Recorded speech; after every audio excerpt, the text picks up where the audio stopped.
Hey guys, welcome to our channel. Go ahead. मैं मस्ती वेंकटेश्वर अय्यंकर। मैं इस कहानी का लेखक हूँ। ये कहानी मैसूर के होसले नामक गांव की है। इस कहानी में एक लेखाकार है जिसने अपने बेटे रंगा को बाहर पढ़ाई के लिए भेजा था। इस बात से गांव वालों में बहुत ही जोश और खुशी का माहौल उत्पन्न हो जाता है, क्योंकि रंगा पहला व्यक्ति था जिसने गांव से बाहर जाकर पढ़ाई की थी। जब रंगा वापस अपनी पढ़ाई कंप्लीट करके गांव आता है तो गांव वालों में बहुत ही खुशी का माहौल छा जाता है। लोग भारी मात्रा में रंगा को देखने आए थे कि क्या इतने साल में रंगा के अंदर कोई बदलाव या अंतर आया। घर के आंगन में इतनी सारी लोगों की भीड़ देखकर रंगा बहुत खुश होता है और सब कहते हैं, देखो रंगा तो बिल्कुल भी नहीं बदला, ये तो हमारा ही रंगा है। तभी एक बूढ़ी औरत रंगा के पास जाती है और उसकी छाती छूकर कहती है, अरे वाह, अभी भी मेरा बेटा अपनी संस्कृति नहीं भूला। उसने अपने धर्म को भ्रष्ट नहीं किया। नाचो रे नाचो गांव वालों, उसने अभी भी जनेऊ पहना है।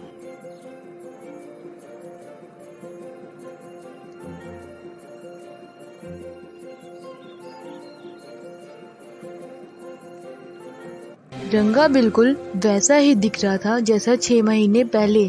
सारे गांव वाले रंगा को ऊपर से नीचे तक आंखें फाड़ फाड़ के देख डालते हैं। आंगन में सबके जाने के बाद मैं रंगा से मिलता हूँ। और रंगा बेटे कैसे हो? नमस्ते साहब जी, मैं अच्छा हूँ, सब आपकी कृपा है। आप कैसे हैं? मैं भी ठीक हूँ। भगवान करे मेरा आशीर्वाद सदैव तुम्हारे साथ रहे। भगवान करे तुम्हारा विवाह जल्दी ही हो। एक दिन रंगा दोपहर के 3 बजे हाथों में संतरे लिए मेरे घर की तरफ आया। रंगा बेटा, विवाह का क्या विचार है? अरे नहीं अंकल, मेरा कोई प्लान नहीं इन सब का।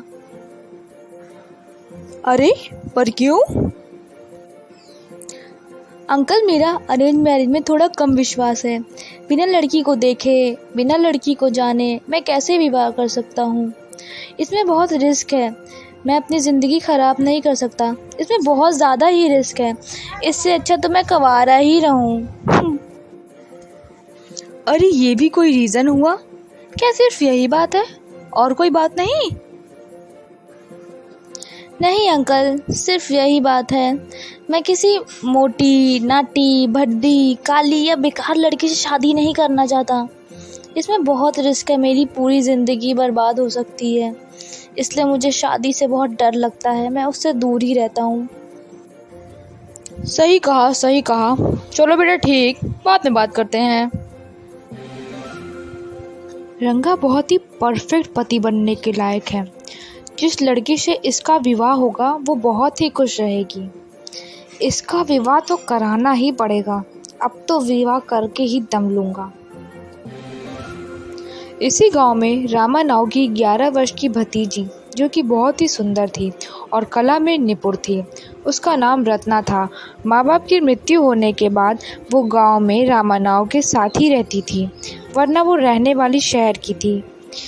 उसे हारमोनियम, वीणा और गाना गाने का बहुत ही शौक था और वो इस कला में माहिर थी। वो बहुत ही परफेक्ट रहेगी रंगा के लिए। इसीलिए मैं अगले दिन रामा राव के घर जाता हूँ और उसकी पत्नी से कहता हूँ, मैंने तुम्हारे लिए थोड़ी सी छाछ रखी है, तुम रत्ना को भेजकर उसे मंगवा लेना। जी ठीक है, अभी रत्ना को भेजती हूँ। जब थोड़ी देर बाद रत्ना आती है तो वो बहुत ही खूबसूरत लग रही थी। जिस रंग की उसने साड़ी पहनी थी वह उसके चेहरे पे बहुत ही खिल रही थी। और मैं उसे कमरे में बिठाता हूँ और कहता हूँ, रत्ना बेटी, एक सुंदर सा गीत सुनाओ। बहुत समय हो गया तुम्हारी मधुर आवाज़ में गाना सुने हुए। चलो सुनाओ ना। और मैंने पीछे से रंगा को भी बुलाने भेज दिया था।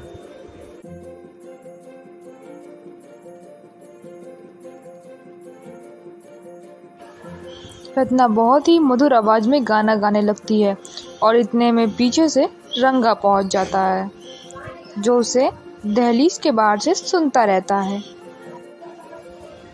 यार, ये लड़की कितना प्यारा गाना गा रही है। काश मैं इसे देख पाता।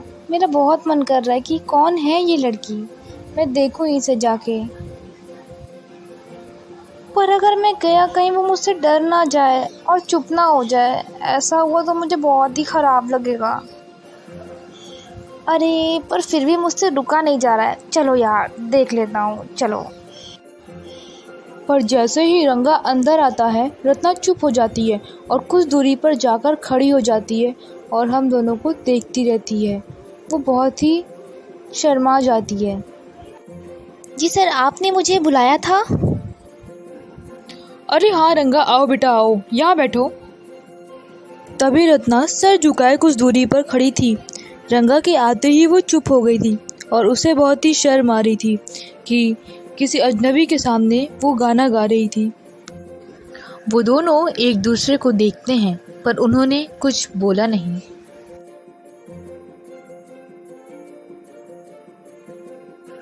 मुझे लगता है कि मेरी वजह से आपके गाने में रुकावट आ गई। मुझे माफ़ कर दीजिएगा। मुझे लगता है कि मुझे अब चलना चाहिए। हाँ बिल्कुल, तुम्हें जाना चाहिए। उसने ये बात कही लेकिन वो कुर्सी से उठा नहीं। वो अपनी जगह से टस्त से मस्त नहीं हुआ, मैं समझ गया। और इतनी देर में रत्ना वहाँ से भाग गई शर्मा की। अगर आपको ये जानना है कि इसके आगे क्या हुआ तो हमारे चैनल को लाइक कीजिए और सब्सक्राइब कीजिए। सेकंड पार्ट की लिंक आपको डिस्क्रिप्शन बॉक्स में जल्दी प्रोवाइड कर दी जाएगी। Thank you so much.